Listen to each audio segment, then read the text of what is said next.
everyone. My name is Guion Foreman, president of the Chicago Police Board, and I am calling the board's February 18th public meeting to order.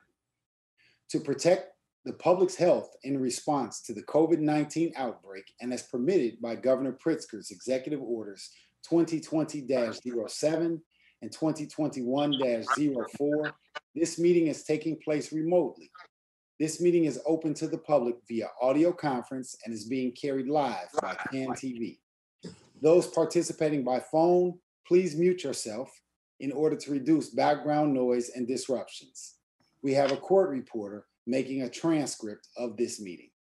I will begin by taking attendance so it is clear who is participating in this meeting. Please say here after I read your name. Police Board Vice President Paula Wolf. Here.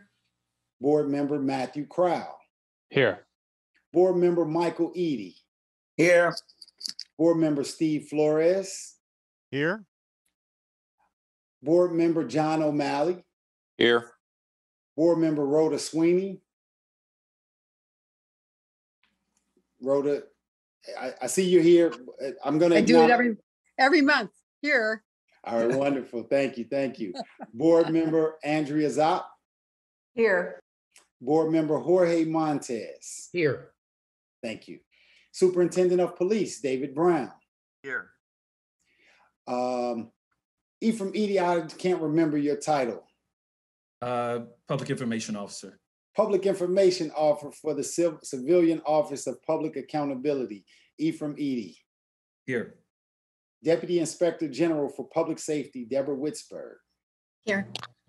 Chief of Chicago Police Department's Bureau of Internal Affairs, Karen Conow. Here. General Counsel to the Superintendent, Dana O'Malley. Here. Chief of Chicago Police Department's Office of Operations, Brian McDermott. Chief of Chicago Police Department's Bureau of Detectives, Brendan Dinahan. Here. Executive Director of the Police Board, Max Caproni. Here. We will now proceed to the items on the meeting agenda. We will have time at the end of the meeting for public comments. Once again, those participating by phone are currently on mute in order to reduce background noise and disruptions.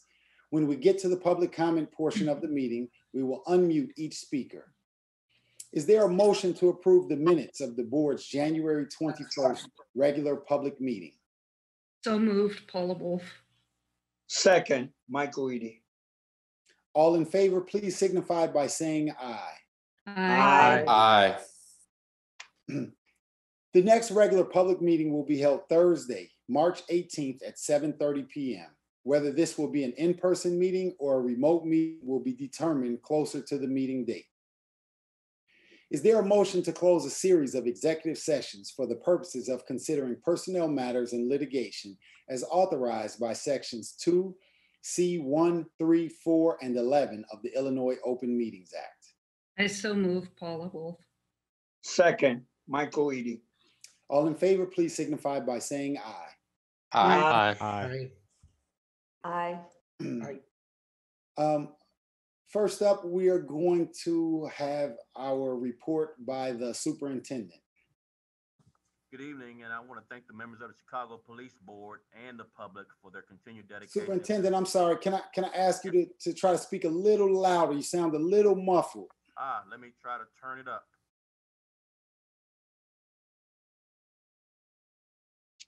Is that better? I got it all the way up. Is that a little bit better? Let's go for it. Okay, so good evening, and I want to thank the members of the Chicago Police Board and the public that's on the public broadcast for their continued dedication to this governing body. As you all should know, your decisions and opinions play a valuable role in work that is being done every day by our dedicated officers. Besides the snow, I would like to give a little bit of a four-part update. Number one, a little bit of a recap of COVID-19. At the beginnings of 2020, around March, I just wanted to outline some of the things, since it's been in the news lately, of some of the responses that the Chicago Police Department participated in. Number one, we were working with a citywide coordinated response to restrictions that were put in place at the beginning of COVID-19's impact on our country back at the mid-March. As many residents were homebound because of stay-at-home orders, officers were conducting additional wellness checks on our residents, including our elderly and disabled and other at-risk and vulnerable residents. Officers on the ground were responding to tips from residents of large gatherings and house parties, and we were breaking up potential super spreader events. CPD also worked with business affairs and consumer protection to check into tips of businesses that were not following the initial city's COVID-19 orders. When McCormick Place was converted into a COVID-19 alternative care facility, officers were required to secure that facility on a 24-hour-a-day, 7-day-a-week basis. With travelers having to be screened for COVID-19 at the city's airports, both Midway and O'Hare, officers were required to secure those screening sites to ensure that the restrictions of air travel were followed.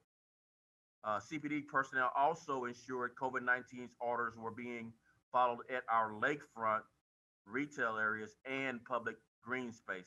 So that's one piece. Secondly, I'd like to recap, since the IG has put out an after action and when soon to come, I think the consent decree monitor, Maggie Hickey, will put out an additional after action, as well as we had an internal after action of the summer's events from the weekend, third weekend in May through the whole summer, not really ending until late September.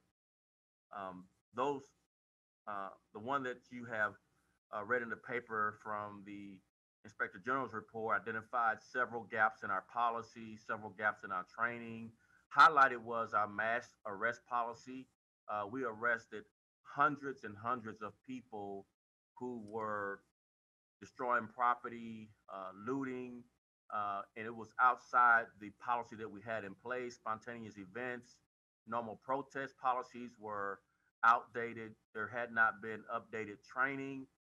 We internally identified those things earlier in the summer so we could make corrections so that we could, as best we could, while allowing people to exercise their sacred First Amendment rights, but also draw the line when violence, property destruction, and looting occurred. So we had to really balance those two really important things: one, protecting the city, but also protecting First Amendment.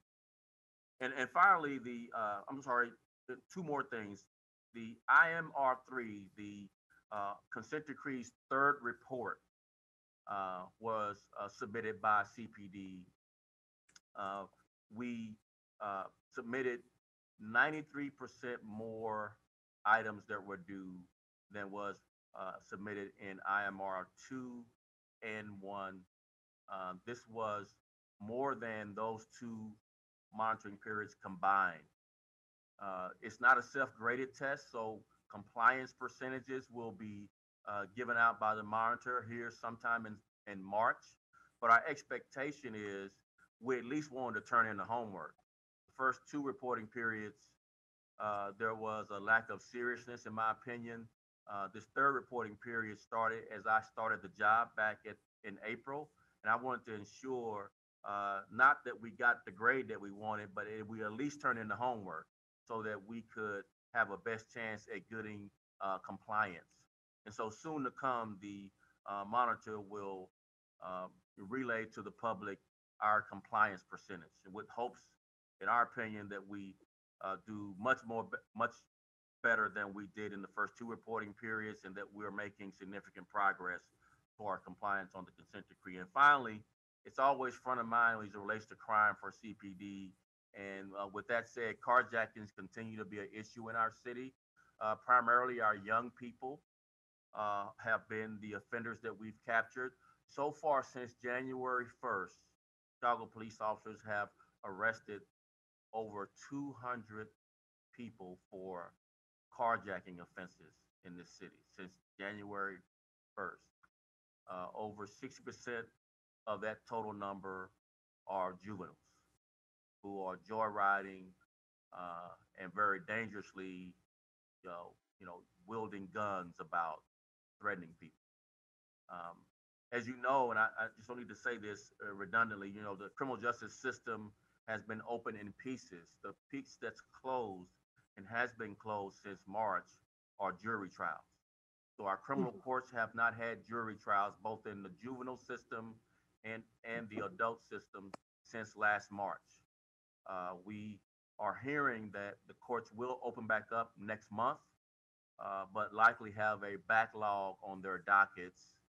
So we are anticipating the criminal justice system coming back to its normal capacity, because the leverage of change of behavior is about convicting people who are rendered guilty by a jury. And so, you know, again, CPD is the arresting party, but we're not judge, juror, or jailer. So there's a lot of pieces missing, and it's had a significant impact on our crime. I'd just like to close with recognizing the hard work and dedication of Chicago police officers. We're not perfect. We want to hold ourselves accountable. We're committed to reform, but we're here to serve this city to the best of our ability. Thank you. Thank you. Thank you, Superintendent. Mr. Edie Copa, would you like to give an oral report?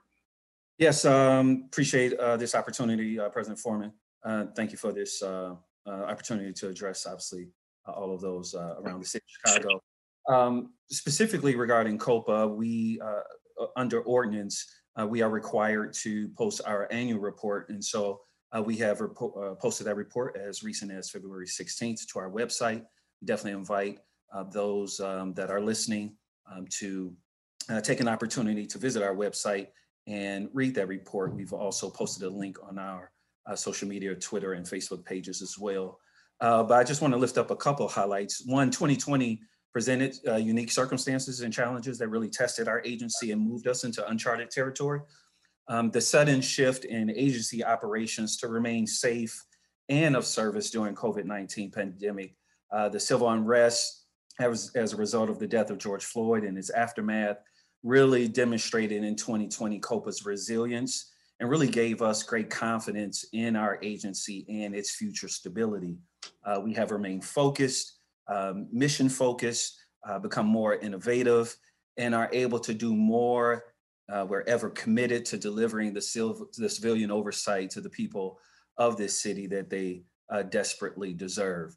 And so although it was unique circumstances that we faced, COPA still delivered on a number of items that I just want to lift up today. But again, this is in our full report. One, transparency is at the forefront, obviously, of what we do, and we know how important it is to everyone around the city of Chicago, especially when we are investigating allegations of police misconduct or officer-involved shootings.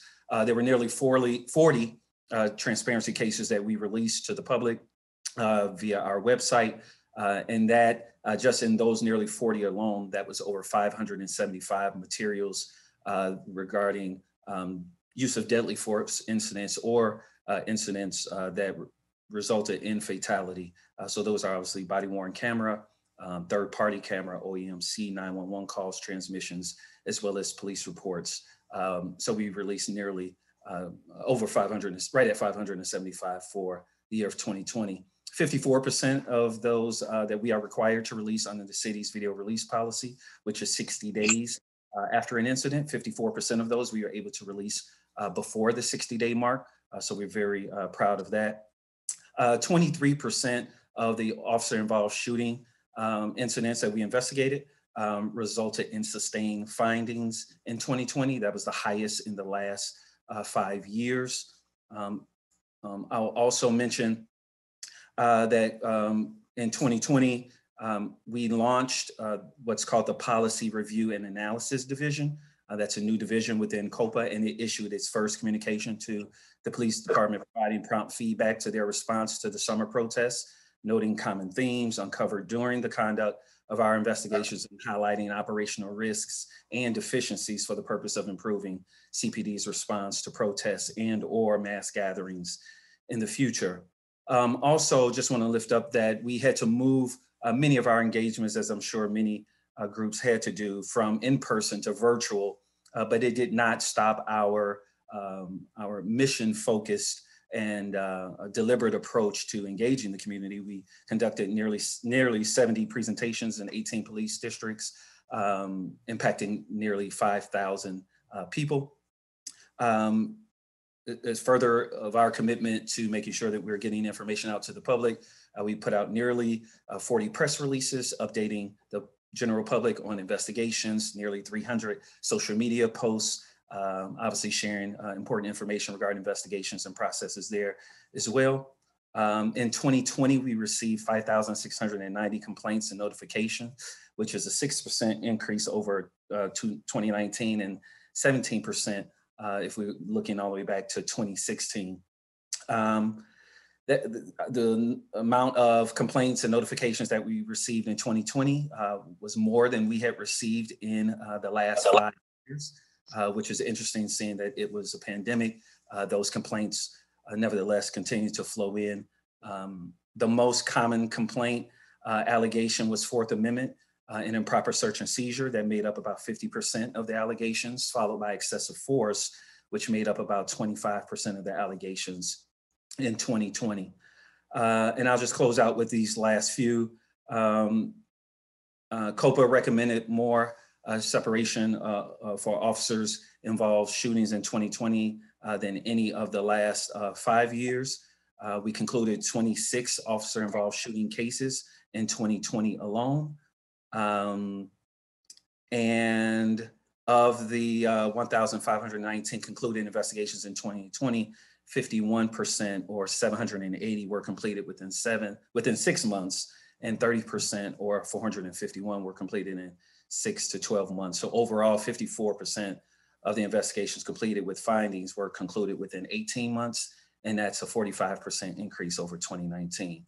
And then lastly, overall, 81% of the closed cases were concluded in less than 1 year, a significant increase to 2019. So appreciate this opportunity to share information again.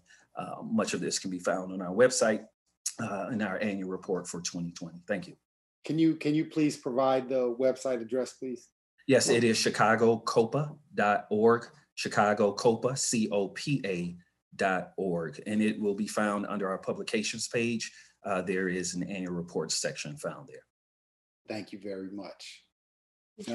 At the police board meetings for the last few months, we've been trying to use this opportunity to make sure that members of the public got an opportunity to learn a little bit more about the processes that we're going through in terms of police accountability. And so next speaker, we have Angie Weiss-Gamel, the mayor's senior advisor for public safety, who's joining us this evening to discuss the mayor's executive order on obtaining records related to complaints of alleged police misconduct. Evening, everyone. Thanks for having me. I'm Angie Weiss-Gamel. I serve as Senior Advisor for Public Safety in Mayor Lightfoot's office. Thank you for having me here this evening. I wanted to provide just a little bit of information about Executive Order 2021-1, which was issued on February 5th. This order is entitled Access to Information Regarding Alleged Police Misconduct. So this executive order is one of the many measures that the city is considering in response to the Anjanette Young incident. Pursuant to this order, individuals who have filed a complaint with COPA alleging that they are the subject of police misconduct will be provided access to certain materials. So the first thing to know is what sort of materials are covered by this order. It covers body-worn camera or dash camera footage or audio, so video or audio, as well as initial police reports. Requests for access to those materials can be made through written request to COPA, and materials will be released within 30 days of when the request is received. Those materials will be released to the complainant via a secure web portal. Either the complainant themselves can make the request, their attorney can make the request, or if the complainant is a minor, their parent or guardian can make the request on their behalf. One final thing to note about this is that the order does not apply to incidents that are already covered by the city's existing video release policy. That video release policy covers specific use of force incidents. And that policy is also under review by the city. It will be going through a community engagement process to solicit input for how to improve and update that policy. And so those incidents are sort of covered under a different policy and therefore not subject to this executive order. But it is our intention that this order provide, important materials to complainants, and that this provides a level of transparency and accountability that was previously lacking. And those are the nuts and bolts about the executive order. Thanks. All right, thank you very much for joining us. Our next speaker, many people probably know already, Arne Duncan. I won't go through his background, his resume, but in doing the research, so Arne is one of the co-founders of Chicago Cred. I've heard the name Chicago Cred a lot, but this was the first time that I looked up to see what did Cred stand for. Create Real Economic Destiny. This is an organization that works with community leaders, community organizations, young men and women to radically reduce violence. So we thought that it would be a good opportunity for Arne to come present some of the work that you're working on. And then we thought it would be a good opportunity to let the board or other members on the from CPD or COPA to maybe ask a couple of questions. Thank you so much. You got any questions for me, or just want me to give a little? Well, how about a little introduction? What is some of the work that Chicago Cred is doing? Sure, and I'll be very, very brief. I'd much rather have a conversation. So for all of us, this work is real personal. For myself, started to lose friends to gun violence as a teen. And then during my time leading the Chicago public schools before our family moved to DC, lots I'm proud of, happy to talk about successes, but on my watch, during my 7.5 years, on average, we had a student killed every 2 weeks due to gun violence. It was just a staggering rate of loss. And going to those funerals, going to homes, going to classrooms, there's an empty desk. That was by far the hardest part of my job. Nothing else came close. And I know we as adults, we as educators, we as leaders, whatever we want to call ourselves, we failed to keep our kids on the South and West Side safe and free of fear and free of trauma. And we moved to DC in 2009, very naively. I thought things couldn't get any worse in Chicago. I thought we were rock bottom. And then for a whole host of reasons, things got a lot worse in those 7 years we were away. So coming home, Chicago's, like you, Chicago's given me every opportunity educationally, athletically, socially, culturally. This felt like the crisis facing the city. I often say we're motivated by our successes, but we're haunted by our failures. I truly felt that we had failed to do a good job here. So came back and just my epiphany, which shows how not smart I am, was that if you want to stop shooting, you have to work with the shooters. And quite honestly, I didn't feel there were enough people working with the young men and women, but predominantly men who were caught in these cycles of violence. So we started over about a little more than 4 years ago with 30 guys in Roseland. We try and work with the young men, most likely shoot and be shot, which all of you on this call knows. The profile is basically the same person, it's often literally the same person. And there are 5 pillars to our work. We have a street outreach team that has what we call LTO, license to operate, that recruits men from the different cliques into our programming. Once guys come in, we have 4 things. We have a clinical team, and I can't overstate the amount of trauma. This is not post anything. This is present. This is current. This is our men's entire life. So helping our men heal. We say, hurt people, but heal people, help to heal themselves and their families and the communities. And so that's a hugely important part of what we do. We have life coaches for every single one of our men. And unfortunately, many of our life coaches candidly committed homicide at some point. Not all have spent a lot of time away from the community, but have come back dedicated to giving back and trying to be father figures, in some cases because they weren't able to father their own children. And we see all the time that experience can be the best teacher, but it doesn't have to be your own experience. You can learn from the experience of others and try and speed up those cycles of learning and not replicate some of those mistakes. We have an education team. We've had lots and lots of guys get high school diplomas. We have a small set in college now. That's been really fun.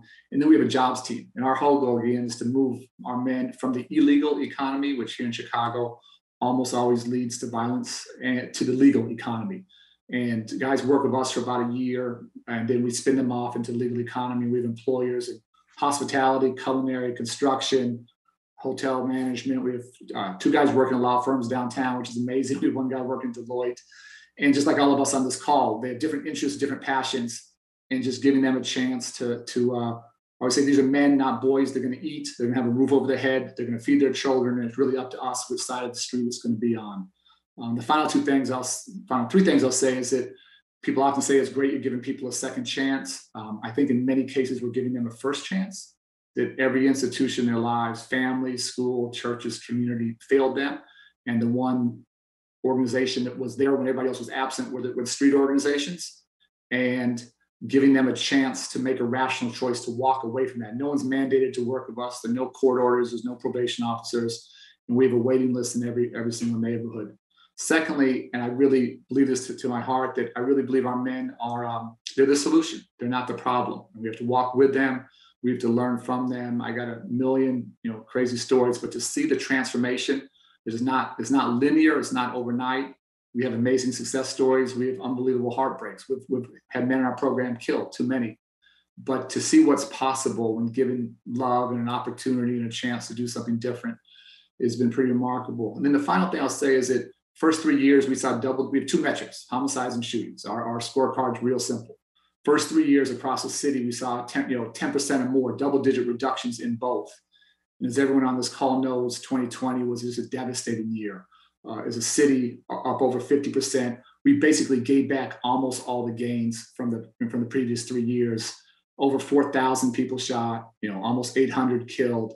Just a devastating year, and none of us are doing enough. We're all failing. We have to do more. But in a really dark time, the community where we started and have worked the longest and worked with the most men, more than 300 in Roseland. Roseland, of the 15 violent neighborhoods, was actually much safer than others. And let me be clear, the violence there was still too high. But the fact that where the city was up 30%, the Roseland was significantly less than that, really in a terrible year, gave me, frankly, a lot of hope that if you touch enough guys, if you scale, if you're working with enough of the groups, we put in place non-aggression agreements and peace treaties between the groups. We know how hyper-localized this violence is, that you have a real chance to do something different. And so our goal is to try and with partners across the city to scale this work to the other 14 most violent neighborhoods. And it's really about reimagining public safety. Police have an extraordinarily important role to play. We have amazing partnerships with local police officers and commanders. I have so much respect for Superintendent Brown. But police can't do this by themselves. We can't arrest our way out of this. We can't incarcerate our way out of this. I would love to see police doing less, frankly. There's a homeless person, don't need to call the police. If there's a drug addict, don't need to call the police. Mentally ill, don't need to call the police. We could have the police focus on that hardcore violence and solve more of these cases, and then have other community groups and nonprofits and others step up in those other spaces. We have to set the police up for success. We have to set the community up for success. And I just think we continue to do the same things and not get the kind of results we need. Final thing I'll say is that we haven't been below 400 homicides as a city since 1965. I was born in 1964. The fact that we are so much higher than New York and LA is just untenable to me. I don't think they're smarter than us, but they have employed different strategies. They've done different things. And we have to do everything we can to get below that 55, 56-year low. And then just to get on par with New York and LA, we have to then start to get down to 100, 150 homicides a year. So we have a hell of a long way to go. And I just think we have to work differently, smarter, more creatively, take some risks, more collaboratively, because if we continue to do what we've always done, we're going to continue to get the results we've had that aren't fair to anybody, but particularly not to our kids on the South and West sides. Thank you. Board, any questions? Hey, Arne, it's Matt Crowell. I have a question about scaling because you've got such a great program, and God bless you and everybody you work with for doing it. But what is it that you need in order to scale it in a way that would probably not satisfy you, but make you at least feel better about it?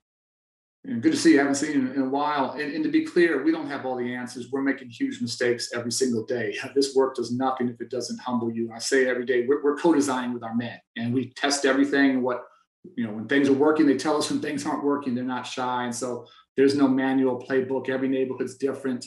In Roseland, unfortunately, you talked about the carjackings earlier. I won't use the name of the group, but there's a group of young guys that are creating a lot of havoc, and we're bringing them in and having to do some things different. but we're spending privately about a little more than $10 million a year in Roseland to do all this work. And to be clear, we don't want to scale CRED. I'll be very clear about this. We have amazing partners in North Lawndale, in East Garfield Park, across the city in Englewood. We just want to get more folks able to do this work. We think those different components of the work, the trauma, the clinical services that support, the life coaches, the jobs piece, the education, the outreach, we think those pillars are really important. And obviously every neighborhood is Roseland's smaller than an Austin, which is larger geographically, larger in terms of numbers of folks. But let's just say these are very, very, very rough numbers, Matt. But let's say it's somewhere between $10 and $20 million per year per neighborhood. Call it 15 neighborhoods. What does that take? And it's a significant investment. And I always want to do this from the heart first, that what we've done to our kids isn't fair, but the economic cost of this to our city, as everyone knows, is devastating. And Bain's been working on a pro bono study, which I'll be able to share pretty soon, that shows just extraordinary ROI to the city if we can make our city and our community safer. We know we've had a reverse migration of the Black middle class out of Chicago back down south, often because they're scared their young boys are going to be shot. That depopulation hurts the tax base, it hurts the schools. You get this vicious cycle of everything closing, and we have to create communities where people feel safe to raise their families and raise their sons. So if we were to scale, very, very rough number, 200 million a year, and we're doing a lot of this philanthropically. The city is doing more and more, which is fantastic. But we need, the county, the state, new administration in DC, we're hopeful. And a combination of all those things coming together in a concentrated effort. This is not a one-year success story. This has got to be 4 or 5 years of concentrated effort. Again, in a dark time, I've actually never been more hopeful and more convinced that we could get to a much, much better place. Thank you, John. Yeah, thank you, Gian. First off, Arne, thank you so much, and all the work that CRED does. Doesn't go unnoticed across the city. So one of my questions was what Matt just brought up was the feasibility and the realistic scaling this program to some of the other neighborhoods. But you answered that. Thank you. My second question is, do you have an average age of the participants, and maybe give us all a kind of an idea of how young the youngest participants are, up to what you're seeing the older individuals that are involved in the program, if you have some type of average age of the people who are involved. Yeah, on the first question, again, and we're learning every day. So when we started with 30 guys in Roseland. We weren't trying to reduce violence in Roseland. 30 guys, are just a drop in the bucket. We were just trying to see, could we move them from where they were going, from shooting, being shot, to something else, and learn from those experiences. As we progressed the past couple of years, while the individual transformation is obviously extraordinarily powerful and is critical to our work, for me, it's honestly insufficient, and we have to move to neighborhood violence suppression. And so what we've done in Roseland now, over the 4 years, we've now worked with about 310 guys. And part of the reason you're seeing some success is both the number of men we've touched, the number of groups that we've touched, and then the length of involvement with them and the trust that we've built, and the non-aggression and peace treaties. That kind of stuff is so important. So for me, we have to start thinking as a city, not about this guy or this family, although that's part of the story, but what are we going to do in Englewood? What are we going to do in Garfield Park? What are we going to do in Austin? What are we going to do in West Humboldt Park to really reduce it? On the age thing, our average age is, our sweet spot is between 17 and 24. And we just looked at the data. That's just what the data for the city, those are the most likely to shoot and be shot. We definitely go older. We have guys 26, 29, 30, 31. We sort of, it's sort of the tail off on the bell curve there. I will say, and we're starting to work with this new young group. We're trying to bring this entire group in who have been creating, frankly, a ton of mayhem and havoc out there. It actually breaks my heart. The youngest young guy in that group is 12. And we've worked with teens across the city through a Peacemakers program that was more preventative. But again, we've shifted our focus because these young guys and being out of school, we're seeing really, really tough things happening. And so this one particular group, about 20 guys, they have one guy 20, they have one guy 21, and everybody else is teens, and then we got one at 12. And so we just have to keep adjusting. We have a younger population in North Lawndale that we're also working with. Unfortunately, as we know, some of those shooting are getting younger and younger. And so we don't ever put someone out because they're too young or too old. Just if you are looking to do something different, if you're looking to get out of this life, and we try when we can to bring an entire group of guys and then work with what they call their ops as well. Because you can't have one guy, we can't have one group stand down and put down the guns if they're still getting, if they didn't, it makes them really vulnerable if the ops are still coming after them. So you got to work with those groups and then with the opposition simultaneously to try and get a sense of peace and have people stand down. Last question, Arne. Thank you. This sounds like great work. Your program is definitely having an impact. I read some of the articles or op-eds that you wrote and listened to a couple of speeches. I'm in contact with a lot of, part of the reason that we wanted you to come is because we're thinking about solutions. And so we read about some of the solutions. And at the same time, some of the things that you've written, perhaps by police officers or certain parts of the city, you may be viewed as anti-police. So can you address that? Yeah, it'd be laughable. It'd be funny to me if that wasn't such a serious thing. I can't, it couldn't be further from the truth. I think police have a critical role to play. Police do extraordinary work every single day, but I absolutely believe that police cannot solve this by themselves. And we've seen that. We've seen that for 55 years here. And other cities have employed violence prevention strategies. Other cities have given people a path out of this life. And let me be really clear again. There's this myth that all these guys are getting rich on the streets. Almost no one's getting rich on the streets. And you know how the gang structure is broken down, economies of scale are gone.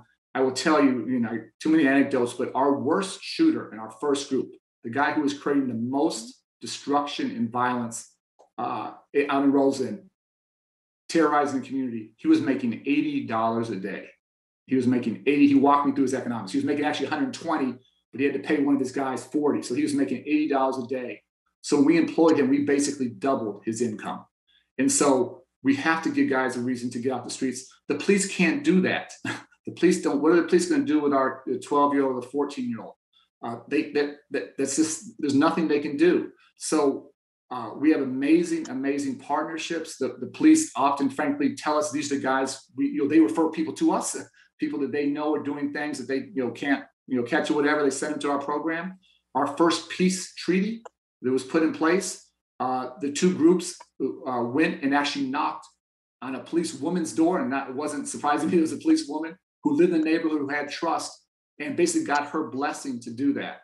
And so we can't do our work without the leadership of individual officers and with commanders and with superintendents, deputy superintendents, chiefs, whatever it might be. That's hugely important. And again, it's not being anti-police to say that police can't solve this by themselves. It's not being anti-police to say that mass incarceration hasn't worked for the Black and brown community here in Chicago and across the country. Police have a critical role to play, but we have to narrow that role, and we all have to step up and hold ourselves accountable for solving this stuff. And I say this all the time publicly. I'm not saying anything different here. Every time there's a homicide, Superintendent Brown has to get up and answer the press. We need to be held accountable. We in the nonprofit side, the social service sector side, the faith-based community have to step up, and our CEOs have to step up. If they provided more jobs at the back end, that will speed up this transformation. I can't do what I'm doing if I don't have jobs at the back end to place guys in. And so we're all in this together. And so, happy to, we may disagree on some issues, we may debate it. I think that debate is healthy and honest, and we need to have that debate. Anyone who says that we're winning now as a city, I think is part of the problem. Well, we're not winning, we're losing. Last year was horrific. January, we look at month over month, January was much worse than last January, and last January was terrible.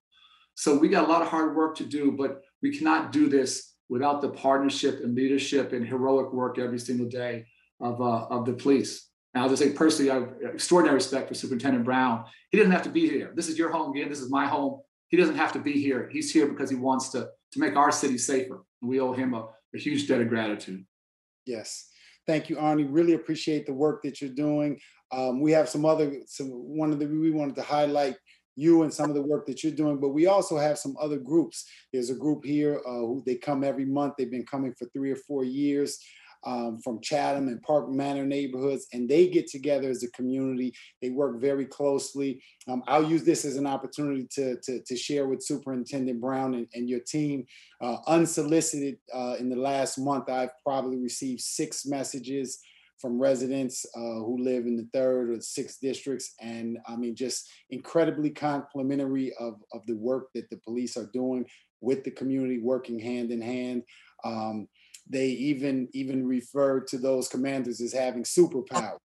So again, I think that when community works together, Arne, I'll make some introductions. And when we start to work well with CPD and making sure that we all are working towards that goal of improving the city, that's really where we're going to start to see the results. Now, thanks so much for the opportunity. Last very quick thing to be clear is we're a tiny, tiny part of this solution.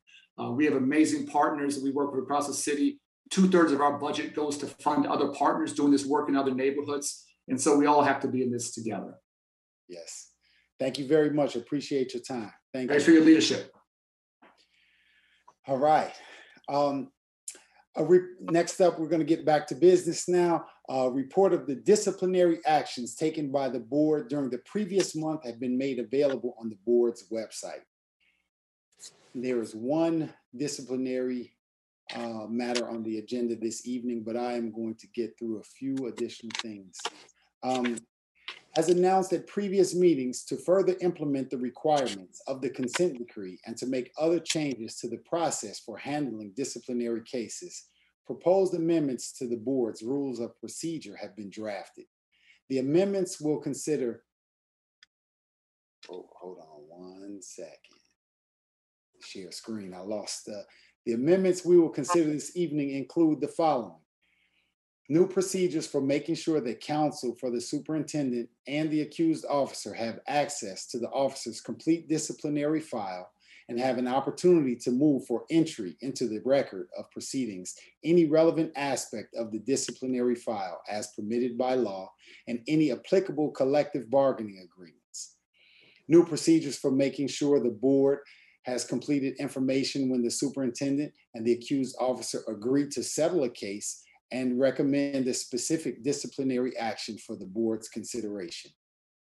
Procedures for filing case material electronically, a listing of all of the items that make up the record of proceedings in a disciplinary case. Is there a motion to approve the draft of the amendments to the rules of procedure that have been posted on the board's website as a part of the agenda this evening? I so move. This is Paula Wolf. Second, Michael Eady. All in favor, please indicate by saying aye. Aye. Aye. Any opposed? Motion passes.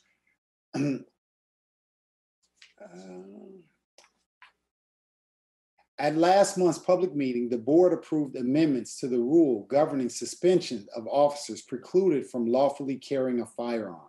We have some additional minor changes to ensure that the amendments apply only to those officers who are not eligible to carry a firearm due to mental health reasons. Is there a motion to approve the draft of additional minor amendments to Article 8 of the rules and regulations of the Chicago Police Department that have been posted on the board's website as a part of the agenda for this meeting? Mute. So move, Michael Eady. Is there a second? Second, Paula Wolf. All in favor, please say aye. Aye. Aye. Any opposed? Motion passes. The general orders and other directives issued by the superintendent during the previous months are posted on the police department's website. As we move to public comment section of the meeting, I will please remind everyone of the board's policy on participation at these meetings. We value your comments and questions on police-related matters, and we will treat you with courtesy and respect. We expect all members of the public to treat everyone at this meeting in a similar manner. Please note that personal attacks and obscene language are strictly prohibited and that repeated violations of the board's policy may result in the violator not being permitted to participate in future board meetings. I will now call upon members of the public who signed up in advance to speak. Each speaker will be unmuted after I call his or her name. And Max, I'm going to ask you to call the speakers, please. Okay, I'll do that. The first speaker is O'Neill Johnson. And again, it's *6 to unmute. O'Neill Johnson. Okay, we'll go to the next speaker. Okay, the next speaker is Rebecca Vander. Kloot. Hi, can you hear me? Yes. Great. Good evening. Hi, thanks for giving me a moment. As you mentioned, my name's Rebecca. I've lived in the heart of Chicago neighborhood on 24th Street between Western and Oakley for 12 years. I launched my business here. I know all my neighbors. This is my community. On April 1st of last year, my husband and two of our best friends went for a walk to Speedway to grab some snacks, a short walk we've made almost every day for 12 years. Less than a block away from my house, they were brutally shot at by gang members. All three of them were hit, and one of the young men, Laszlo Lyons, lost his life at the age of 25. Not that it matters at all, but they were doing absolutely nothing wrong. They were just taking a walk. Our lives were shattered that day. What has since followed has felt like a nonstop living nightmare. There's always been some gang activity in this neighborhood, but in the 12 years I have been a part of this community, it has never been like this. Our elderly neighbors have commented that it wasn't even this bad in the 70s. Literally every day, there's a shooting, a carjacking, or a stabbing. Every single day. Not just late at night, it is all hours of the day, including last Wednesday in the middle of a blizzard. The violence is nonstop between 18th and 24th. The bulk of the time, it occurs on 21st Street or 23rd, near the exact spot where these young men were shot. If the neighbors can all guesstimate where it might happen, why can't CPD? At least last spring, we saw squad cars driving the neighborhood every night. Now it seems like you've given up because now there's nothing. Where are the patrols? Where are the critical support programs that were referenced earlier on this call in my neighborhood? I don't want to hear that there's not enough money or resources available. It has been at least the same year-long gang war, and the violence just keeps getting worse. I shouldn't have to be afraid to go outside, to take a walk, to park my car, or to go to work. I am tired of the neighborhood having to fend for itself. Clearly, the current tactics are not working because the problem is getting exponentially worse. What are the steps that CPD are going to take? What partnerships will be formed? How is this board going to work to ensure my neighborhood is protected and served? Superintendent? First of all, condolences to the speaker on the loss of a friend's life on last April. And we take this very seriously. I would like to follow up with you and have our commander address these concerns immediately. And I think this is the purpose of this board, opening it up for speakers, that we can be held accountable for when we are not doing what's expected from our residents. So if you would, we would like to, we got the cross streets, but we want to be able to interact with you and address your concerns on an ongoing basis so that our commanders can be responsive. So if we can follow up in that way, and Chief of Patrol is on this Zoom meeting and hearing this, and we just want to be able to follow up with you with the speaker again through the police board if we can make contact. Yes, I'll have Jasmine and Max ensure that you get the contact information. Next, yes. I made an error trying to adjust from screen to screen. We have a disciplinary case in front of us. Well, let's continue with the speakers while I continue to pull this up. Next, Max, if you can call the next speaker, please. Yes, the next speaker is Antonio Lightfoot. And it's *6 to unmute yourself. Can y'all hear me? Yes, we can. Okay. I urge every city official on this call to help put an end to the dangerous rhetoric that is constantly stemming from these calls. Last month, we heard residents flooded this meeting to complain about, quote unquote, low-hanging fruit of soliciting and other nonviolent crimes, asking for more police to be sent to the street corners. We need to be talking about what really works. If we want to lower crime, it's directly related to poverty. I feel for the previous young lady who spoke about the death of her friend. And it is not surprising when the poverty in our neighborhoods continues to be increased. Chicago spends way too much money on police funding. Currently, 40% of our entire police city budget goes to police. That's leaving our schools, health services, social services struggling. We got 13,000 police officers and only 4 people dedicated to help domestic violence workers. To top it off, Mayor Lightfoot just spent 68% of federal funding on police. It is getting out of control. What is up with this one-sided love affair with police? More police has never worked. Longer sentences have never worked. Our kids are out of school, and the federal dollars that were used to save us is being spent on more police.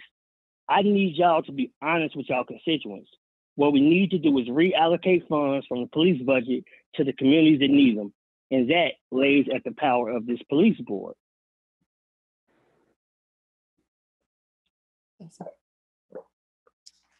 Thank you. Next speaker, Max. Thank you. Sorry about that. The next speaker is Jovan Gathings.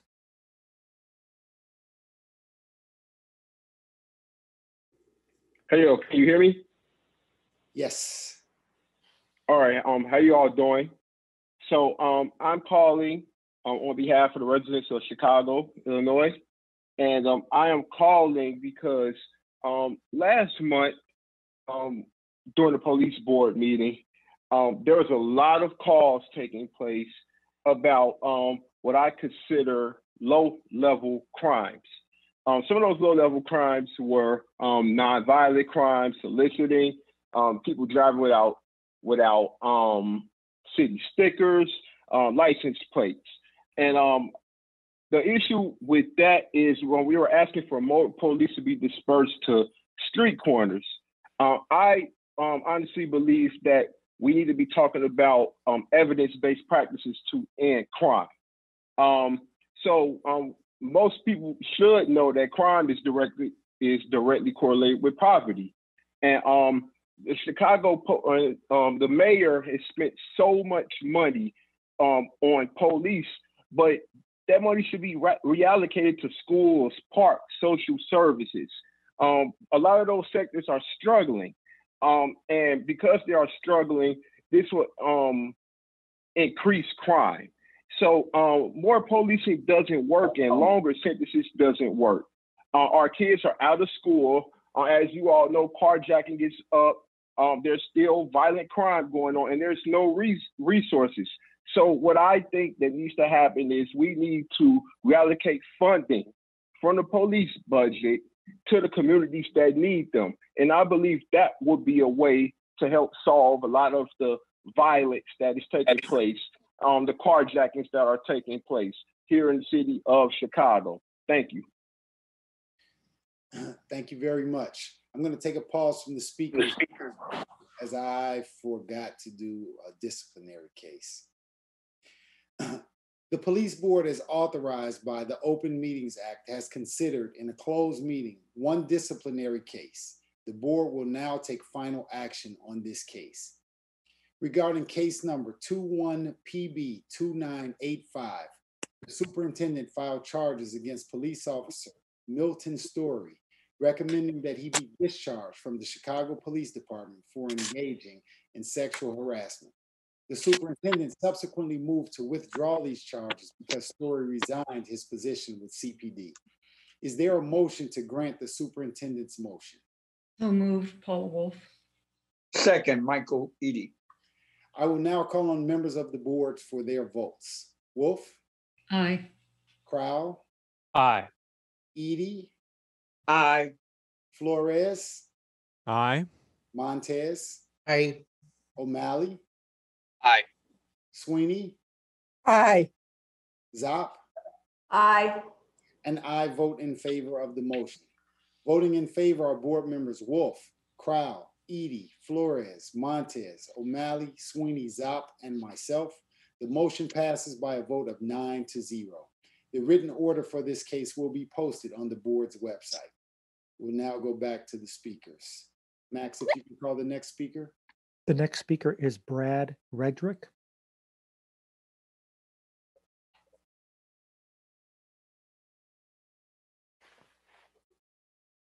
Okay, can you hear me? Yes, sir, we can. Okay, thank you. President Foreman, Superintendent Brown, and members of the board. I come from the neighborhood of Grand Crossing, attached to the 4th District. And I come again in the interest of the vacancy of community organizer being filled as soon as possible. The former organizer retired in November. Since then, the position has been vacant. The 4th District is a huge and very complex district. You know, it's multilingual. It probably needs 2 community organizers, but currently it has none. This is a very critical deficit. We had no organizer for a couple of years before, and it really has spelled a lot of problems for our area. Our block clubs and neighborhood advocates need some form of coordination or an organization. The officers in the district seem overwhelmed. It's not fair to them to have to flex into this position. So we ask for help in getting this critical deficit filled as soon as possible. We need it in the worst way. And, you know, we're on the ground seeing this deficit. It may be hard to see it from the police department side, but we do need, it is a non-police officer position that's very critically needed. And I thank you for letting me speak. Thank you. Superintendent? Yes, we made note of that from last month, and I gave direction to, as quick as we could, you know, solicit that and fill that vacancy. So we'll continue to monitor how that process is going and update the board when we are able to hire someone. Thank you, Superintendent. Matt? The next speaker is Jennifer Edwards.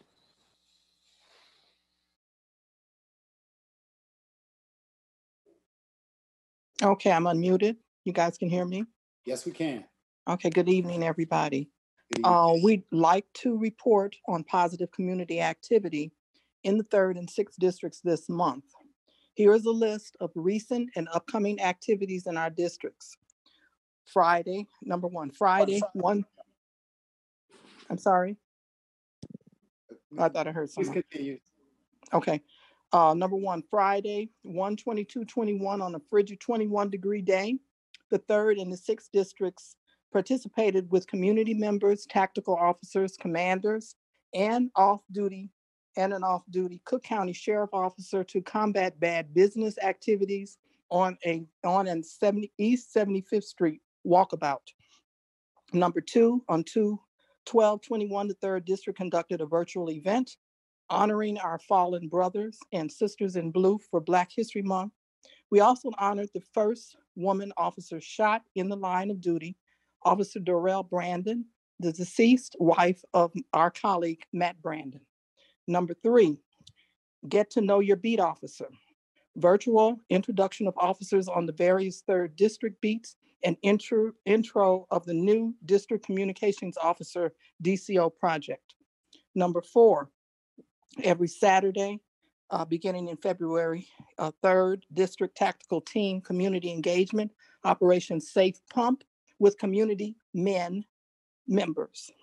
Number 5, every Friday, beginning in February, 3rd District Community and Police Together We Can partnership, in-person and virtual meeting to discuss area shootings, homicides, motor vehicle thefts, robberies, and vehicular hijackings.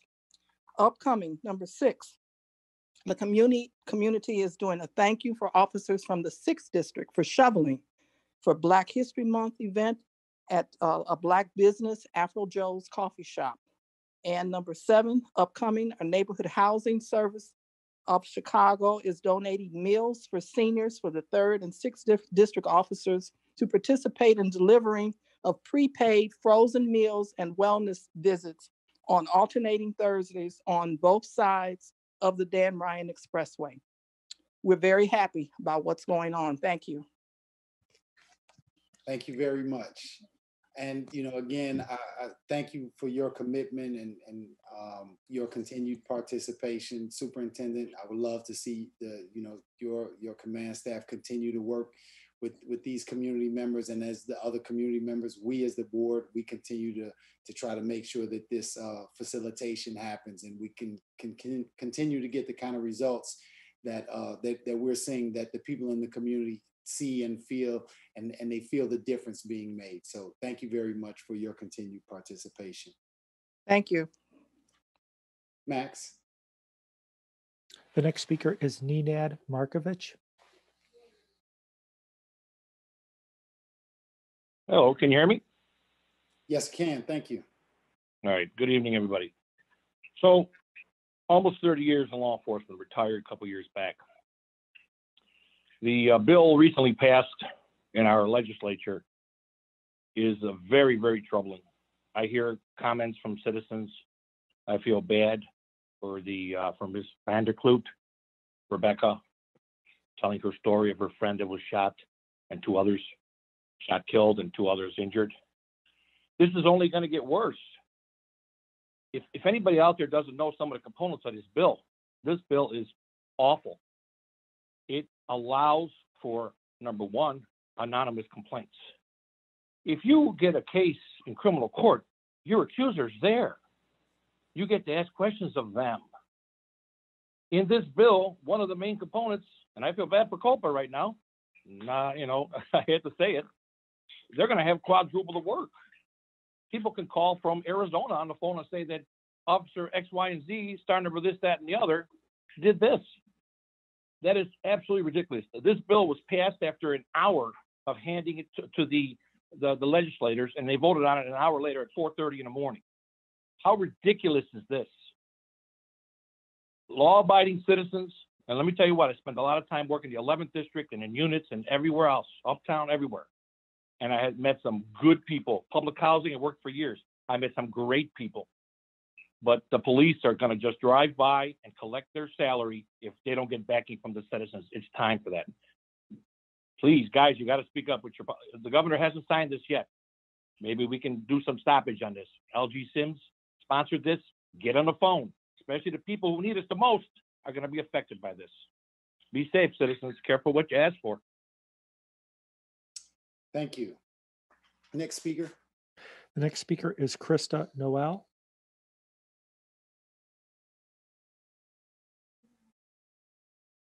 Thanks. Hello, everyone. How are you? Fine. Good evening. Good evening. Have you seen the article by the Chicago Reader? And it's have you seen these 51 women? And it's talking about the Black women that they found in garbage cans and alleys and abandoned houses all over the city of Chicago. Have you read that one? Yes, ma'am. I have. You have. Okay. I'm just going to quote a paragraph. African Americans, at less than a third of Chicago's population, make up 66% of domestic violence victims and nearly 75% of the murders. Of the 5,000 murders in the city over the past decade, the Chicago Police Department has arrested a suspect in fewer than 1/3.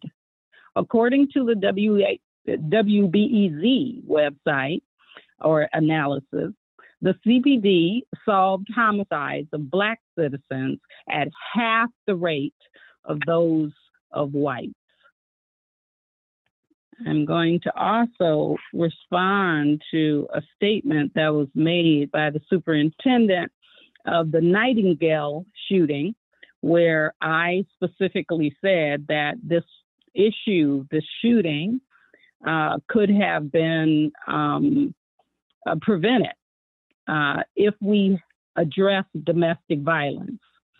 The deadliest mass shootings are often preceded by violence at home. An analysis of 749 mass shootings over the past 6 years found that 60% were either domestic violence attacks or committed by men with a history of domestic violence. As I said, Nightingale had a history of domestic violence. It could have been prevented. He had been arrested for it. He could have been put into mandatory therapy and had mandatory psych vow. This could have been prevented.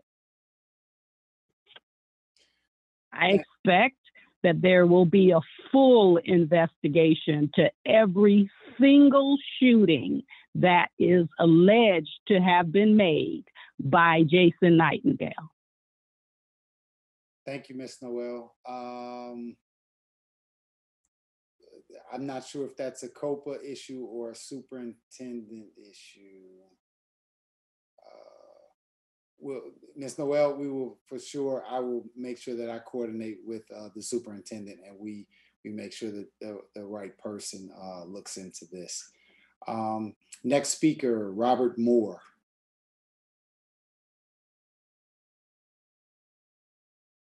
Robert Moore. Mr. Moore, if you can unmute yourself.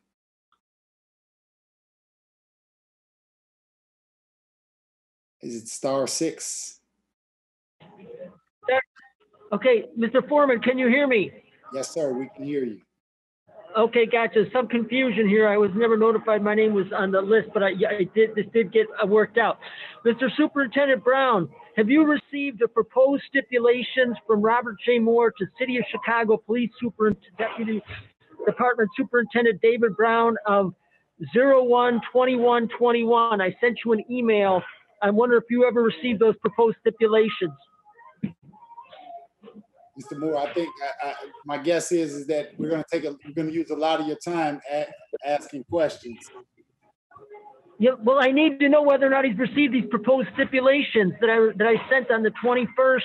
Either that, or I need a new email address. I need to get questions presented to the superintendent, because the whole purpose of what I'm trying to do is to control the presentation of the state of mind of various public officials.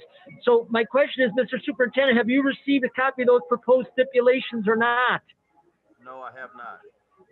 Okay, to what email address? Just tell me what your email address, please, so I can send them to you immediately. We'll have the police board get you that information. Okay, send it to the police board. Mr. Foreman, can you give me an email address to which I can send it so I can check this off that the superintendent has received these proposed stipulations? If you go on our website, you can send an email to Max Caproni. Okay, I'll send it. And then Mr. Superintendent, I need a stipulation that if I don't get it bounced back, notice that it wasn't received by Max Caproni, that constitutes constructive delivery on you, okay? Because moving forward, this country is the world is in a disastrous condition, okay? An absolute disaster. It's a free fall. There's no protection in the non-counterfeit version of the rule of law that's left. With those people like Kloot, that swimming Olympic medalist, he's one of the citizens we can least afford to lose, and he's getting criminally prosecuted for 30 years. That was ridiculous. The whole election was stolen. It's a massive fraud. It's being imposed from the... Thank you, Mr. Moore. At this time, all members of the public who signed up to speak have been called. Is there a motion to adjourn? So moved, Paula Wolf. Second, Michael Eady.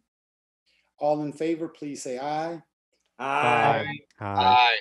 Thank you very much. The motion passes and the meeting is adjourned. Please stay safe. Thank you. Good evening. Thanks, Gian. Thank you. Thanks, Gian. Good night.